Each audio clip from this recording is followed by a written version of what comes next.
there he goes. Hi guys, welcome back. Right, my last video I've done a couple of these little pots with the basket weave, so I had the indexing on that. This is another one I did. I did that one, I cut it, you see me cut it with a multi-tool like a Dremel, and this one I burnt it with the pyrography pen, which I really love that one. Okay, yeah, I actually see Carl Jacobson do it with the pyrography pen, so I thought I'll have a go, and yeah, it worked really good. I love it. It just naturally got a slight swell to it as it came down, so I think that was just the shape of the pot. You know, I don't even know I've done it. I'm just so good. I just do these things without thinking about it. But anyway, I did get a question from Jim who said he hasn't got an indexing system on his lathe, so can he still do it? And I, well, yeah, you're gonna have to make something. And then I thought afterwards, that's not really the answer to give him, is it? You have to make something. So I thought what I should have said is I'll show you how to make something.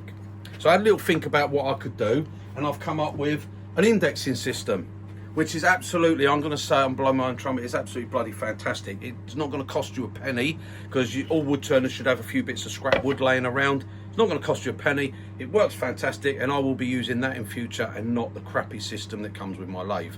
But before any of that, I want to say a massive thank you to Alan and Murray, who come here yesterday. It was a great day. We had a fantastic day. Alan, it's Richard is one of my subscribers, and I now consider him as a friend, a good friend. Same for Murray. And same with Murray. His wife Murray, she's absolutely gorgeous. She's a lovely lady, and Lisa and her got on really well. Such a friendship now, yeah. And me and Alan spent the day turning, and it was fantastic. He done really well. He was a bit apprehensive, a little bit nervous first. He was a little bit tense when he was turning. Never turned at the speeds I turn it, and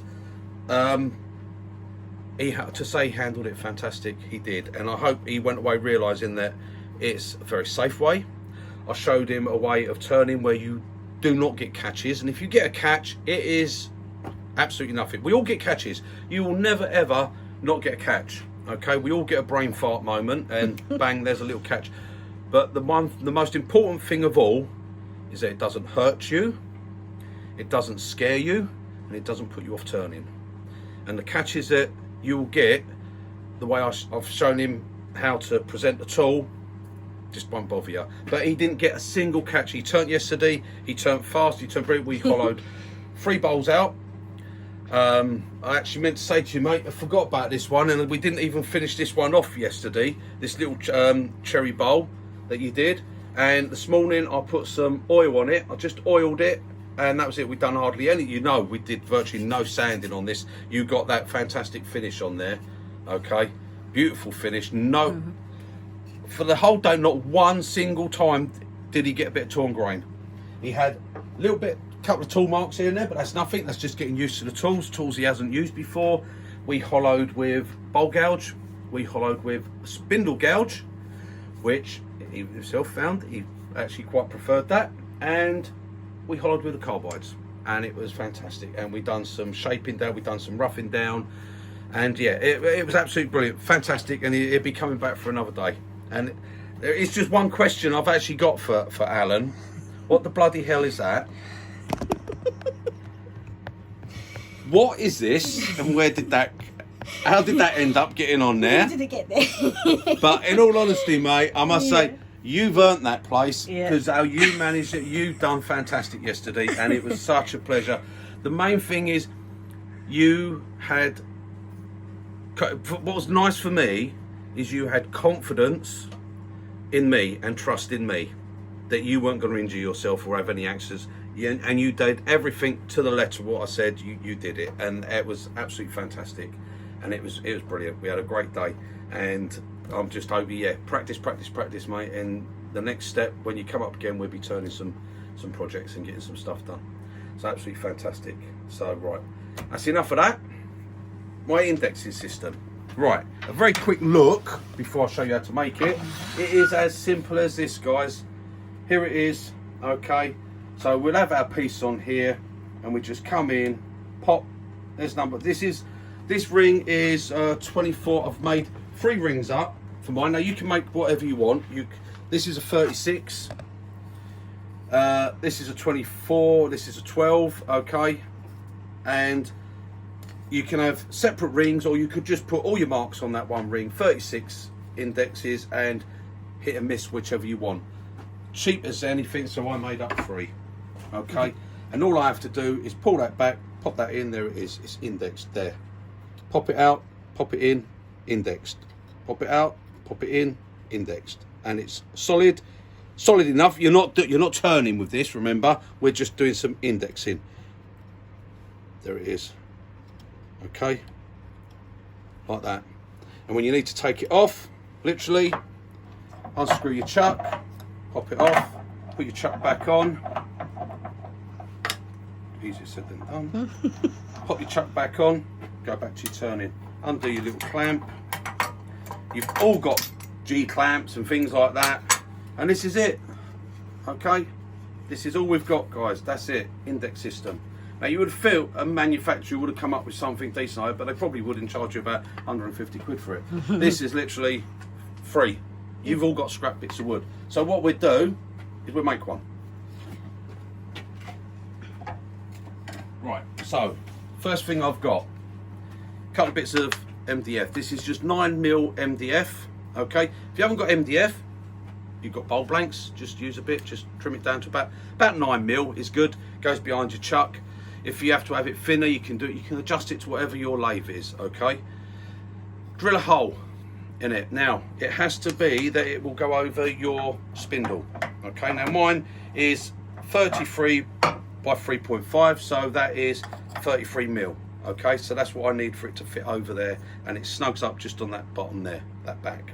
So if you've got a 1" 8, then you'll just want a 1" hole, and just drill a hole. You all know how to drill holes. Okay, you have no problem drilling holes in things. It's hollowing things you have trouble with. You all have easy drilling. Right, so you drill your hole to that side of that spindle. Okay, do it to a rough round. That's all I've done. If you want to cut it perfect circle on your bandsaw, you can. Now for these are slightly over. I'm going to actually turn these down. These are at 100. I'm going to turn them down. I've found 95mm is a good size. Okay, now that's English size, 95mm. For Americans that haven't learned how to use both sides of your tape measure yet, that is 3 inches and 5/8. Okay, so but for us here, we can use both sides, so you can do it 3 inch 5/8 or 95mm. Right, okay.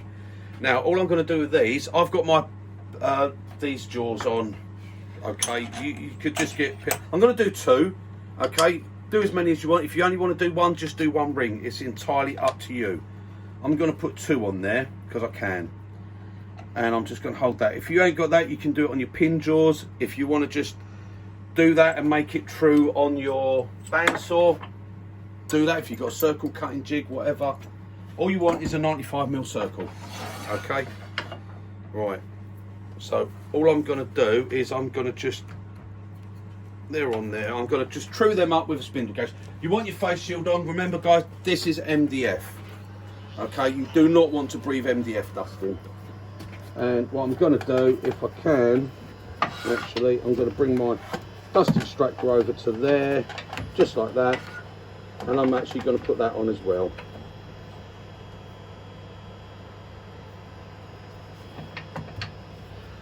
Right, and all I'm going to do is true them up.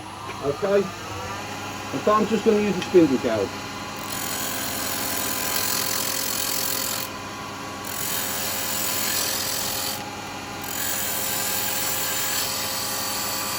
And it works better if you turn the dust extractor on, by the way. Just in case you're not sure. Right, now then, that's going to be good for me to use that. Right, let me get my order. Oh, it's in there a bit down here. Right. Oh, look at that on there, 95mm. Good as that. Right, okay, stop that. Turn that off. That's a bit of a waste of time. Right, there you go. The fault was there. Let's say it's the fault that counts. Right, now, at 95mm, I have found that 15mm is perfect for these circles. So all I will do is come up. I'm going to put a line first as number 1. Okay, so I'm going to go there, number 1, and then by popping that, right, so there, 15mm, but I want a sharp pencil, sorry, I've got one up there, sharp pencil, here it is, nice sharp pencil. Right, so we're going for 15mm, then 15mm, and we just go all the way around with it. Sorry guys, this is a bit of the boring bit.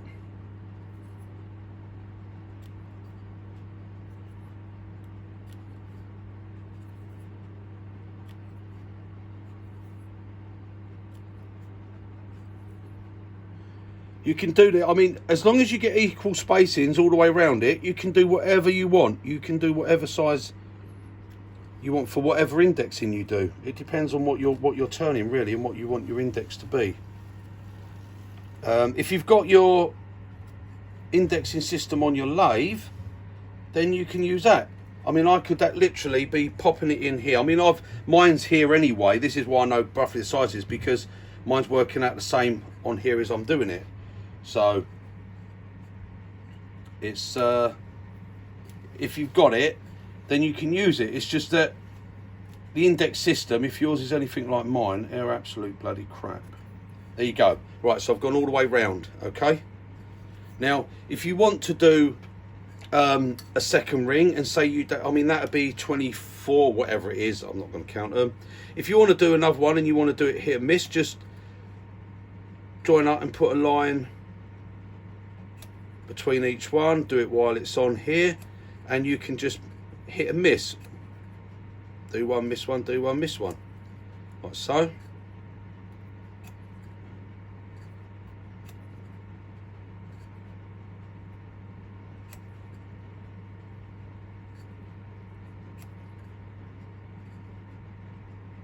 And there we go. So now we'd have this amount. Okay, so we can do it, and if you want to put one in between each of these, then just put a line in between, then you'll go up to like the 36. This is what all I've done here. See, on this one, I've got that one which has got the bigger gaps, which would be this one, then I've got this one which is the 15mm, and then I've got this one where I've put a line in between them, and that's what I used to do the tiny little pot.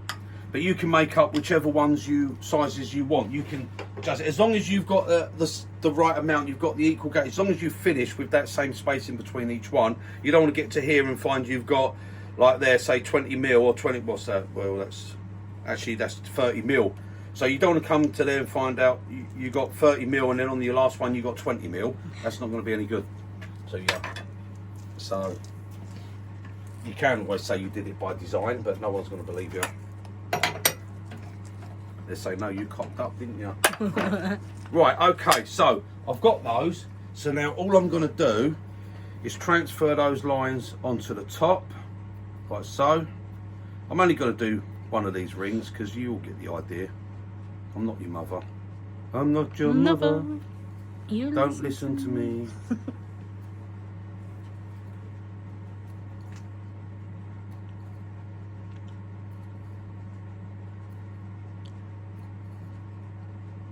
Right, so we've transferred those lines over to the top, like so. Now we're going to do this on a bandsaw. If you haven't got a bandsaw, then you're going to have to do it with a little handsaw or whatever you use to cut little slots. Now you could leave it on the lathe and you could just come in with a little pull saw or whatever. I've got my bandsaw, so let's go over there and do it on the bandsaw. Let's go. Right, okay, I'll put some light on the situation. Right, again, I'm just going to flip the dust extractor on here because it is MDF, and even though I'm only doing little bits, I really don't want to breathe it in. And all I've got to do is put a little slot in. I'm just using the curve of the blade.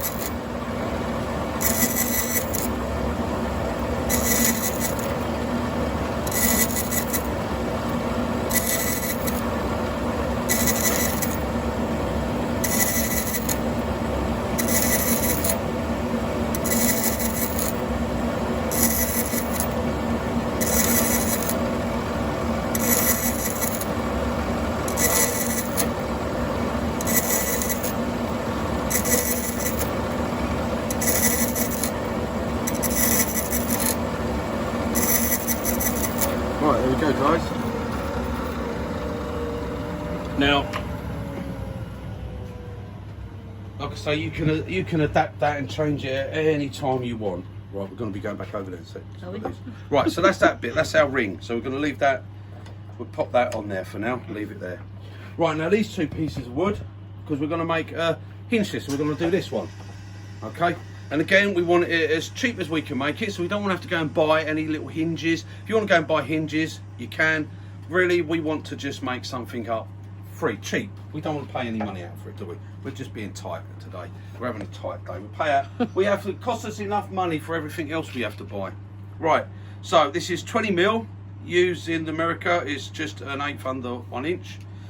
All right. It's 10 mil across, so 3/8. And I've got this one is 40 inches long.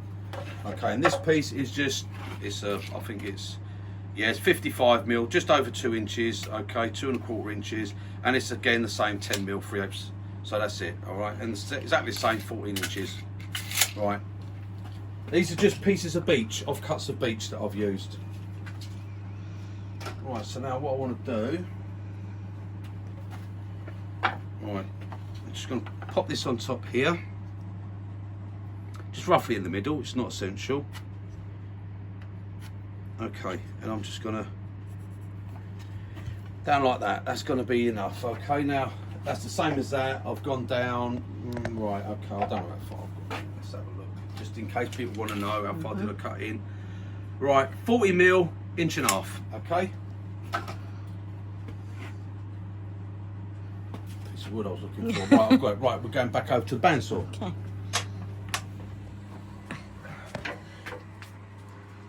Turn the light on. Right, and I'm just going to nibble this out, okay?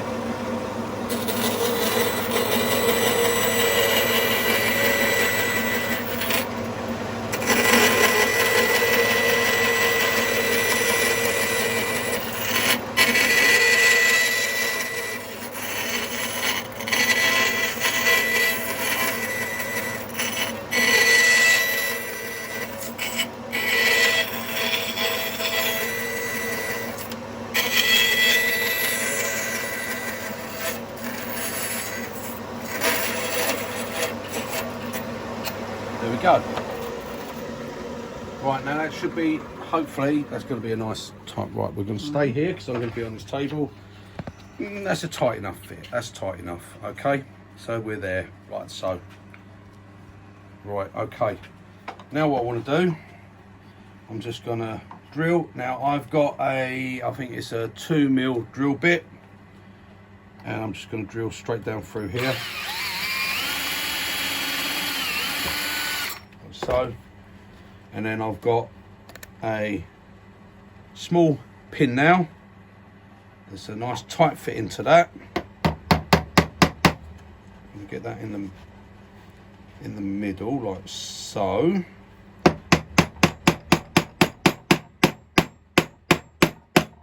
I'll drive that through there like that.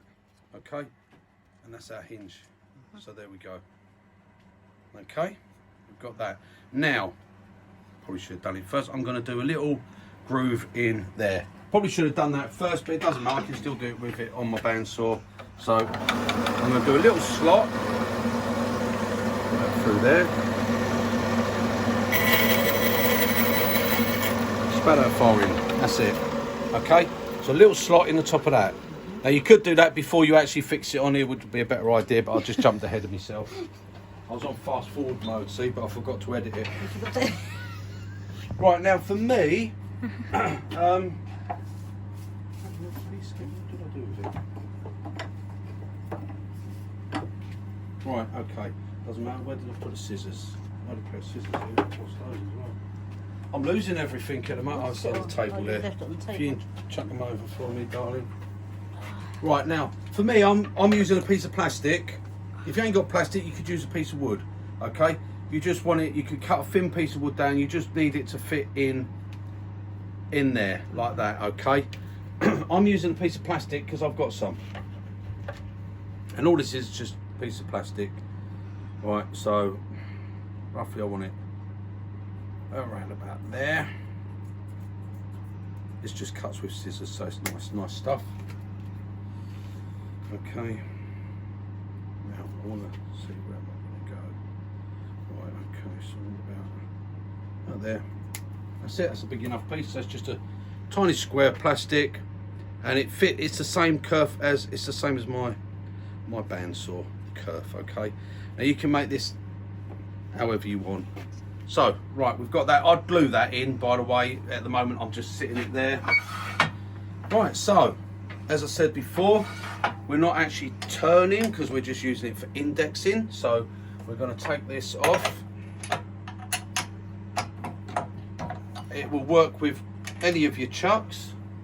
Okay, whatever size you can fit on, you'd have to make. So I've got that chuck here at the moment, so I'm going to use that chuck. So I'll put my ring on.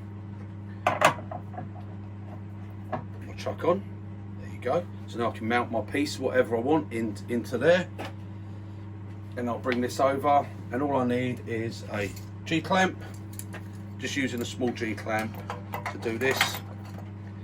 You use whatever clamp you want, whatever sort of clamp. If you want to make it a piece of wood or something to go under, I've probably made that a bit long. Actually, I've made that bit of wood long. Right, so not a problem.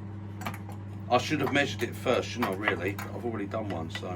Right, okay, I did on the first one. Right, I've got to just change that and put that slot there. So you can see this is live, can't you? Yep. Right, You 2 can unlock the seconds. slot. And I will be back. You don't need to see this bit, you know how to do a slot.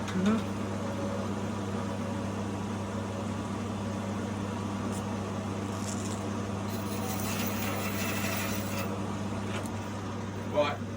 I'm back. Hopefully there'll be adverts at that point and you would have missed that. Right, there we go. So we measure first. Okay, and we pop that, there we go, like that. Now we clamp this down, and there we go. That's our index. So we just pop it in, right, like that. Pop that out, pop it into that one. And that's our index system. Now you can make that out of a piece of wood if you want. You could do it slightly thicker, make your grooves thicker, but that gives you your index system. Okay?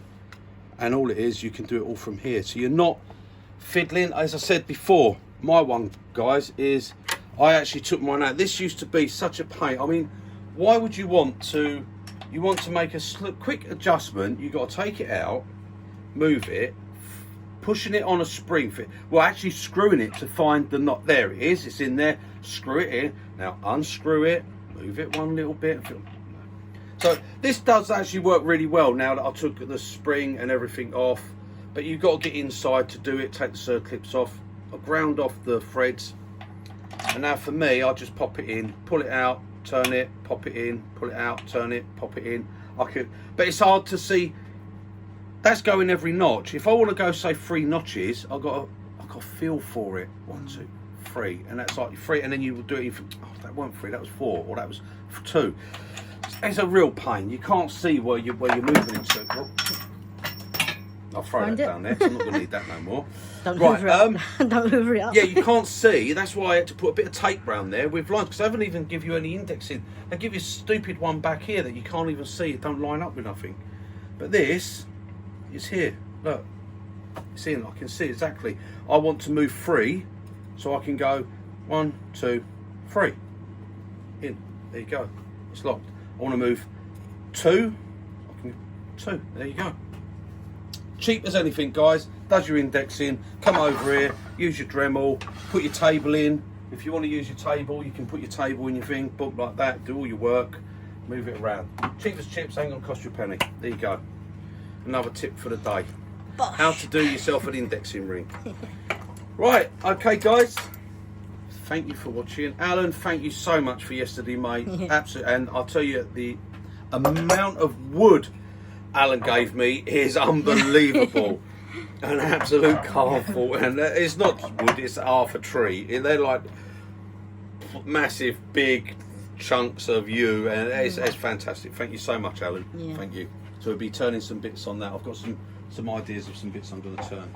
So now look, I've got 2. Look, see now I've got 2 of these now. I want to do 2 of them. I'm just going to cut that one off there. This one's sloped a little bit further forward. I'm going to cut that bit off, shorten it down. There you go. There's a look. God. Maybe you can sign it and. That's another giveaway for subscribe. Look at these giveaways I'm doing. Oh my God. All these giveaways. Right. Anyway, there you go, guys. Get out in your workshops, make yourself an indexing ring. One that works. You can see it. It works. It's brilliant. It won't be long before some company's going to copy it, and then it'll be like, it costs you about 100 quid or so, but you won't know. You say, I've got a wooden one, mate. I made it myself. There you go. Take the pleasure out of making it yourself. Right. Anyway, I'm waffling now. Oh. I did say before. Now, anyone wants any tips on doing resin? Don't come to me. Right, that was my pot. Okay, that melted and crushed in and threw everything out and smoked and frothed. There you go, look at that. What a disaster that turned out. Full of pine cones. Gonna give it a go though, isn't it? But I'm going to turn it. Yeah. I will do that on a video. I'm going to turn it because I don't know what that will turn out like. I mean, when I look inside, it looks absolute crap as well. No, when I look inside, actually there is some clear bits. So I'm going to turn it. I think it looks good. It looks prehistoric. So there you go. We've got that one to do. Fossil. Yeah. Wrong, yeah. I thought that was going to be really good because it was this beautiful, like jar type thing. But I thought the plastic would have been stronger, but it wasn't. And the plastic just, as it started to heat up, it just pulled in and forced everything, and that caused it to bubble and fizz, and it just everything come out. So it's gone off centre as well. It's gone off centre as well. So that's going to be real fun when I stick that on there at 3,000 RPM, isn't it? What's that going to do? Right. Anyway, guys, that's what we're going to be turning on one video. I don't know exactly when because the mess that resin makes really gets me going. But yeah, me and Alan, good day yesterday. So there we go, Alan. That's our little cherry bowl we did. Okay, look at that. No tear out. No tear out at all in that. No tool marks actually. Nice on the bottom, finished up. Just done with a little bit of oil, and we did virtually no sanding on that because Alan, like me, doesn't like sanding. Okay. And there we go, Alan. So we get that sorted. That'll be here next time you come, and you can take that home if you want, or do whatever. Oh, it's, you know me, I turn it for fun and burn it for pleasure. There we go. Right, that's it. Toodle pip, guys. Thank you for the sticker, Alan. You earned your place. You well earned your place yesterday, I tell you. You've done absolutely fantastic for someone that's never turned at the sort of speeds I turn at. And I learned something as well yesterday, which I'll pass on with any of you left-handed turners out there. When you're left-handed and you struggle, my next video I'll have a good tip for you for help you out, make it more comfortable for you to turn. Okay, see you on the next one. Toodle pip. Bye guys.